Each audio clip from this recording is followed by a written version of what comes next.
All right, so Jade, thank you so much for being here. Maybe let's begin by tell us a little bit about who you are and the work that you're currently doing. So my name is Jade Pichette. I use the pronouns they and them in English, elle en français.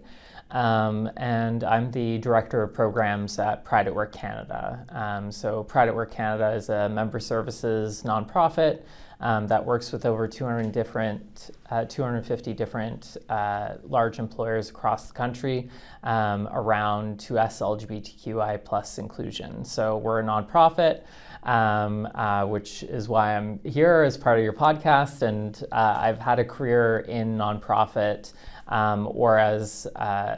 or independently as an entrepreneur as well. And so most of my career has been in small nonprofits, in particular queer ones. And so this is my third queer nonprofit I've gotten to work for in that time. And I've really gotten to, see the breadth of experiences within the nonprofit realm, and have dedicated my career to kind of focusing and staying in nonprofits. So let's stick with your work with Pride. And correct me if I'm wrong. It seems to me that, and first of all, let me start by how long has the organization been around? Yeah, so we've been around since 2008. So we just finished our 15th year of operation, and we've grown a lot in that time. When we started, we were entirely run by volunteers, as many nonprofits are. And now we have a staff of 12 people. So it strikes me that the work, and you talked about creating a more inclusive work environment for different people, but this really all has to do with changing not just society, but changing society through organizations and corporations and the workforce. Yeah. How much have you seen that change over the time that you've been at Pride, or maybe since 2008? What is the magnitude of the change that's been experienced? So we've been in so I've been with the organization for 6 years, and in that time I've seen both the organization grow as well as the impact that we've had grown within large employers. And so I really see there's been a societal shift when it comes to inclusion of trans folks in particular. So some of the discussions happened around more lesbian, gay, and bisexual inclusion, although most conversations were mostly focused just on lesbian and gay inclusion. Well, what was Pride doing to lead that change or to advocate for that change? Because unless there's groups like you fighting for this, it doesn't happen. Yeah. So, where does that change start? Where does it begin? How do you get into the boardroom to have the conversation with corporate leaders? Well, a lot of those discussions start with HR departments and DEI departments, diversity, equity, inclusion departments, who have noticed that there is a need for 2S LGBTQI plus inclusion within their organization. And so often the conversation starts because one of them comes to us and says, we need to do this work, or the work comes from the employee resource groups. So Pride employee resource groups, which are a collection of individuals who either identify as 2S LGBTQI plus employees of that organization, or employees who are supportive of the community even though they're not a part of it. And so really it's those three places that we most often see with them advocating to senior leadership that this is important work. So whether that's the HR department, the DEI department, or the employee resource group. So in that conversation that has to start somewhere, if let's say now you're starting to work with a corporation because there's an interest in becoming more inclusive. They may not have an employee resource group. They may not have any resources at all. How do you help them navigate through this change? Because it's not just putting a badge on your website. These are cultural changes that need to take place from top to bottom. Yeah. So where does Pride step in and help with that? Well, we talk about three main pillars, being dialogue, education, and thought leadership. So the dialogue piece is making sure that there are opportunities for conversation, for connection between 2S LGBTQI plus leaders and also people who are concerned about inclusion because they're an ally or a supporter of the community. And so that dialogue piece we think is really important because people having the opportunity to come together and express, this is what I'm seeing at my company, this is what I'm seeing at mine, and having those conversations is important. And so we have, for instance, our ambassador program that connects local folks from our partner networks in each of the cities, as well as we do other types of networking events as well throughout the year. And so that's kind of the dialogue pillar. The education pillar is pretty obvious. So a lot of education, people go to training first. I don't always think that training is the first thing you should do when it comes to inclusion work, but it can be an important piece of the puzzle. And so we do that through our webinar series that is available to all of our partners, but also through training sessions and direct consultation as well. So we'll have partners come to us, say we're looking at a trans inclusion policy, or we're looking at updating our parental policy, or we're looking at a new strategy around how do we engage with Pride, something like that. We would also provide them kind of the education in terms of what the best practices are in that regard. And then the third pillar being thought leadership is really about us making sure that we have access to the best practices of the day, because best practices when it comes to inclusion work is always changing and updating. We're talking about change. You talked about the three pillars: dialogue, education, thought leadership. I want to go back to maybe that inception moment. You know, where are the corporations coming from that say, hey, we need to change and we don't know how to do it? Like, how do you get involved in that, unless it's, as you said earlier, maybe there's somebody on the inside that knows about the work? But 15 years ago, there was nobody who knew about the work because the work hadn't taken place yet. So like, there's an inception moment there that I'm kind of curious about how that got developed. Yeah, so I mean, we started primarily because people within primarily Bay Street, to be honest, law firms and banks, though we work in pretty much every industry now, had a lack of Pride organizing. So there wasn't a space for people to come together, to connect with one another, and that was really where we started. And so it was a number of employers, banks and law firms that had come together and said that they had that internal pressure, that they wanted to create that connection. But we moved from being primarily a networking organization to one that focused more on education and change, and culture change in particular, as we went forward. And so that changed as we went. Changed as we went through our inception, and more organizations were starting to say, okay, we know that the community exists. We know that they're advocating internally. How is this going to be something that we are going to do? How is this something that we are going to have some engagement with?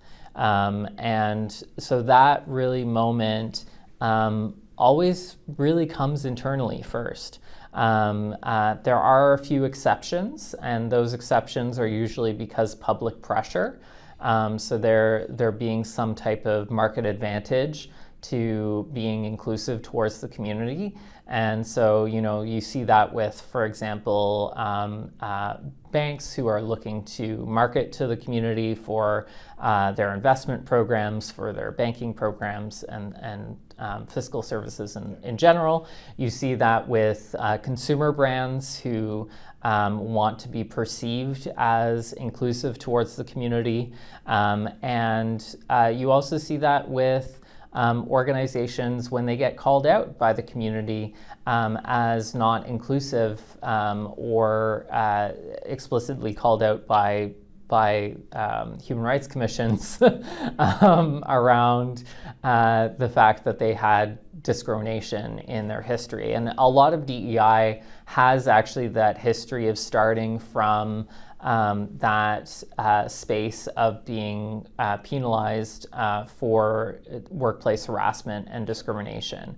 And so especially one of the periods of time that we started to see that switch on trans inclusion, because we were seeing the queer inclusion discussion happening earlier, was around the time that we saw gender identity and gender expression be explicitly protected grounds on a federal level.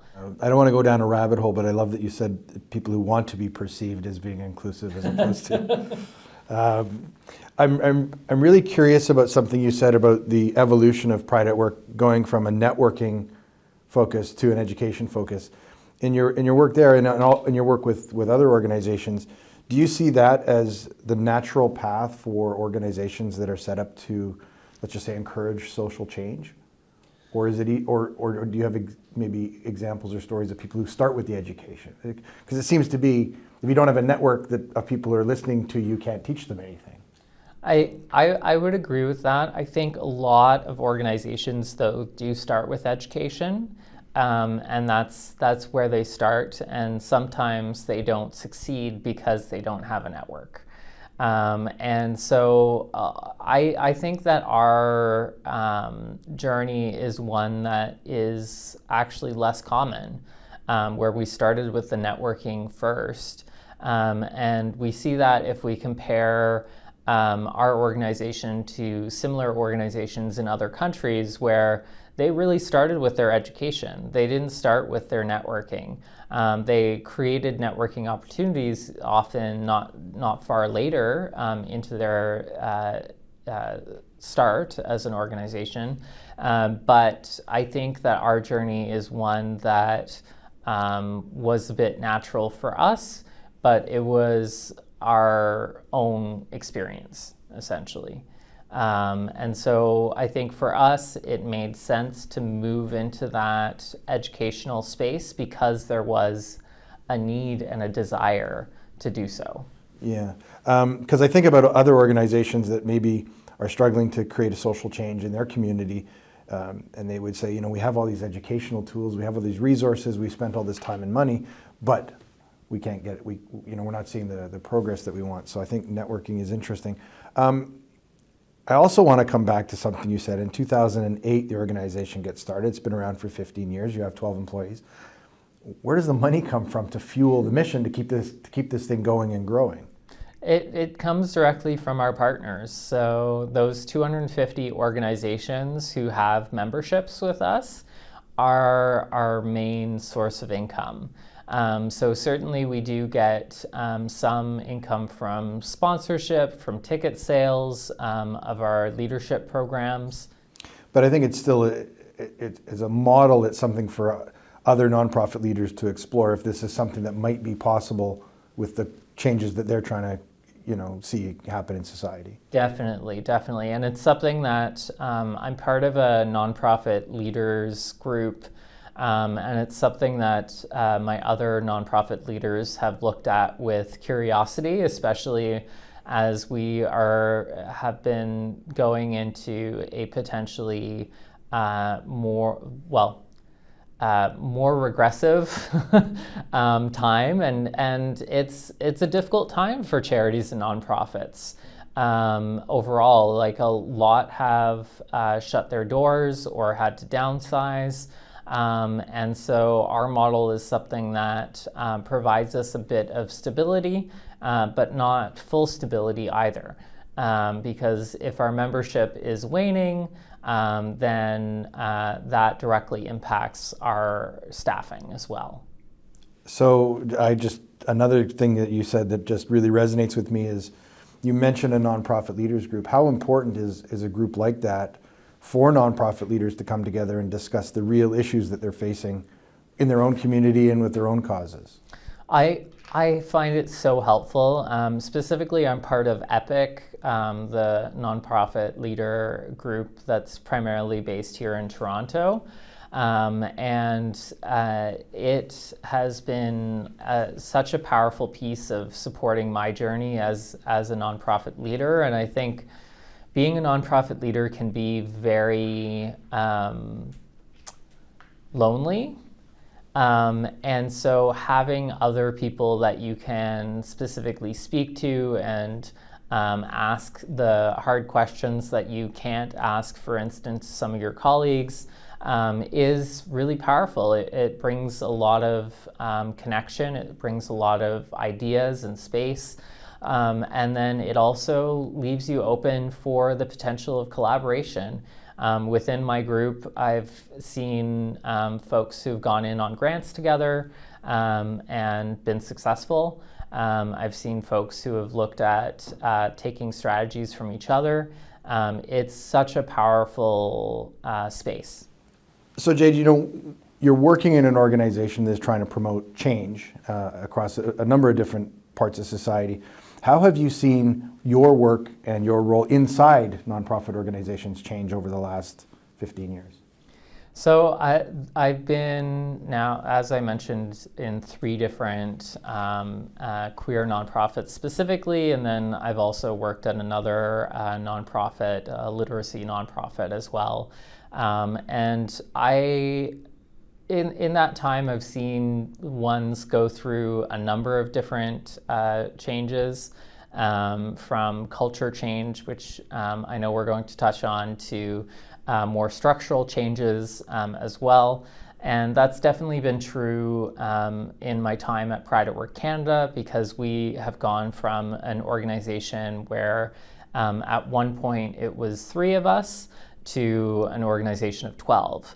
And, to some larger organizations, 12 seems like not many people, but to us that feels like a lot, because we were so small when we started and we didn't have a lot of the things that keep people long term. But let me put it this way. I think about the organization who has 1 or 2 people that is just trying to make the change in the world that they need. How much do they need to change to adapt, and how much new energy and new insight or maybe new ideas do they need to bring into their organization? What's the best way for them to do that if they're struggling to get the mission done? I don't know if that's a long-winded way of saying, how can we help people that are struggling and encouraging them to embrace change?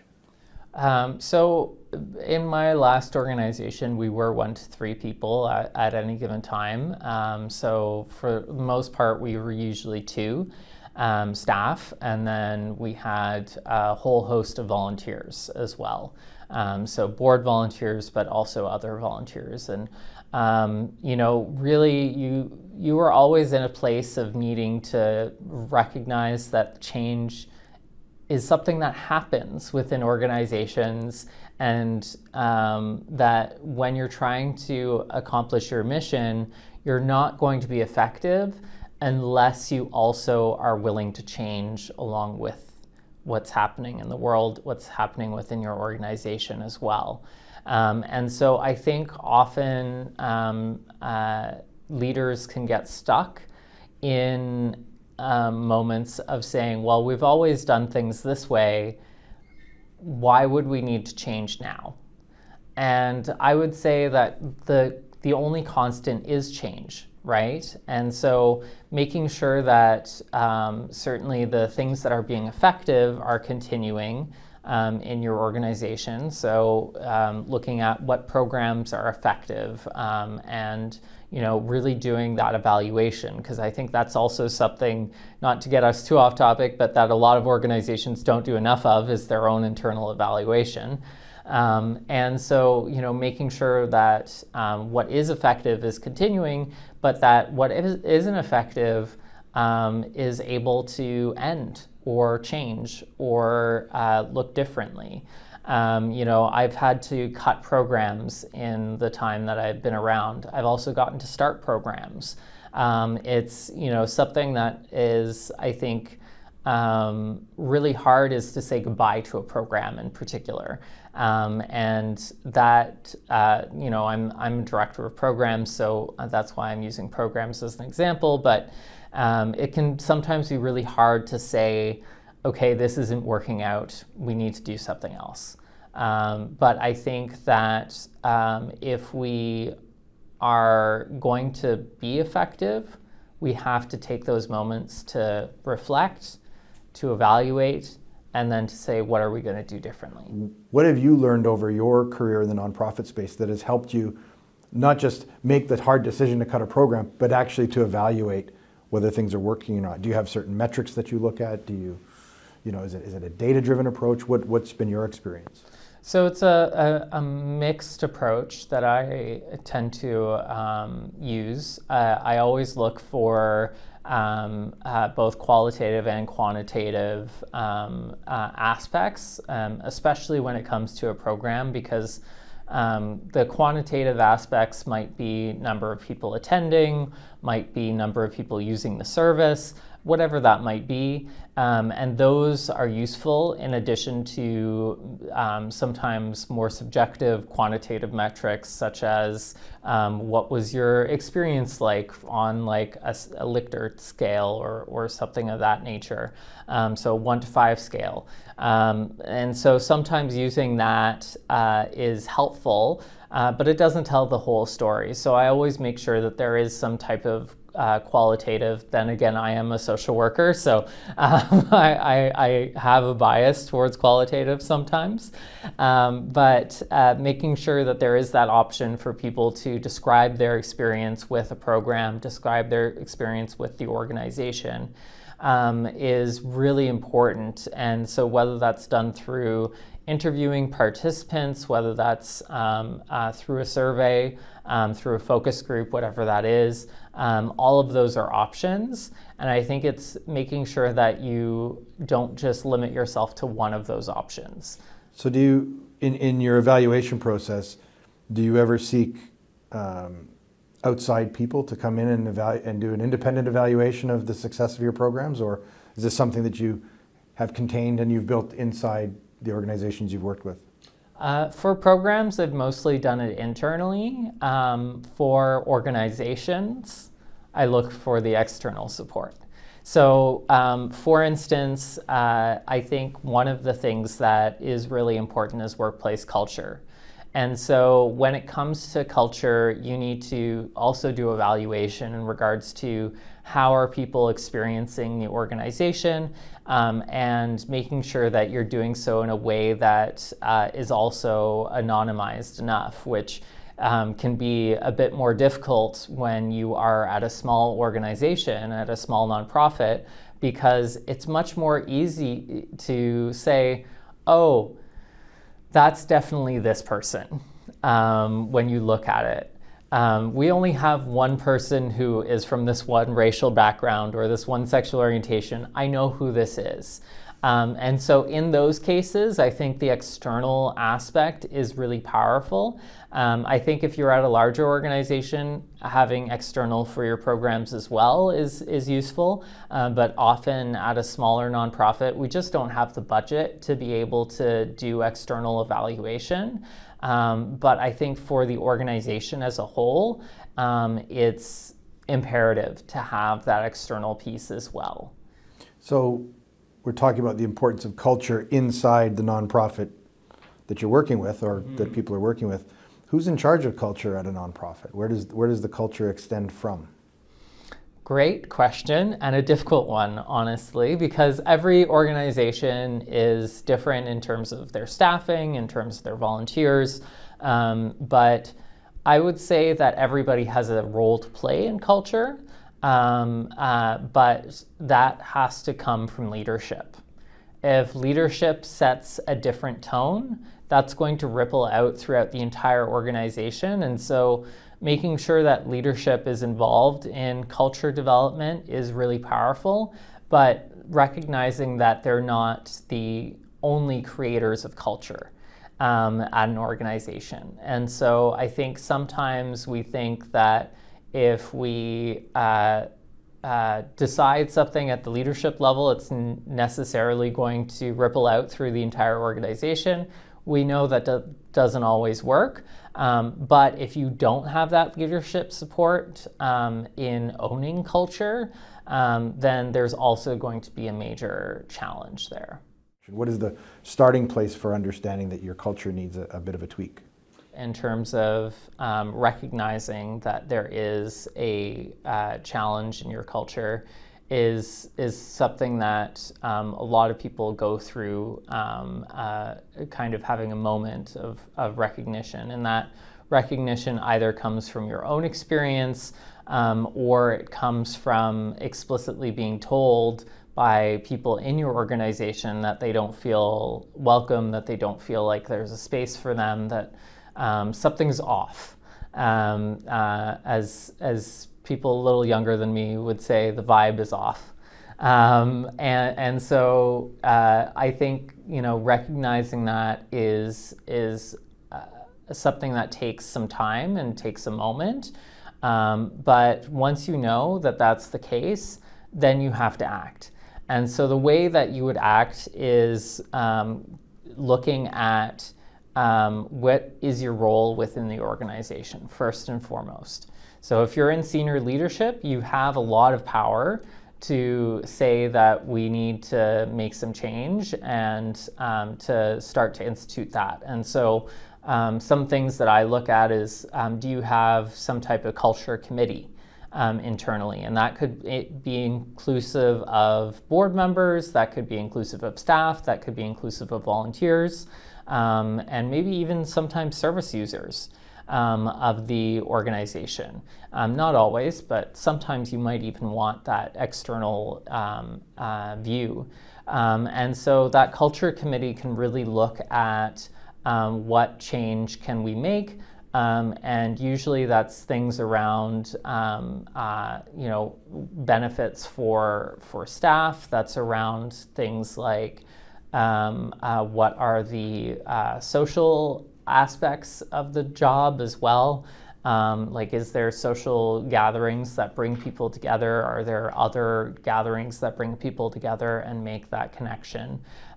Is there opportunity for positive water cooler talk, or is there no opportunity for people to actually come together? And so I think a culture committee can go a long way, and having that stewarded by somebody in leadership as being involved. If you are not in leadership, I would say it really looks at what does your position do. So for me, I am in senior leadership, but I also deal with our programs. And so I look at how are our programs creating that culture internally that we want to see. Is this something that our staff resonate with? Are they in safe positions? Are they able to engage with people in a safe way? Are they regularly interacting with people that are saying hateful things? That impacts company culture majorly, even if it's service users and not people within the organization. And so, really look at your role and what impact you can have through your role, but also in the relationships that you have. Because sometimes power within an organization is not always just about your position. It's beautifully said, yeah. Thank you so much for your time. It's been such a pleasure to be here with you.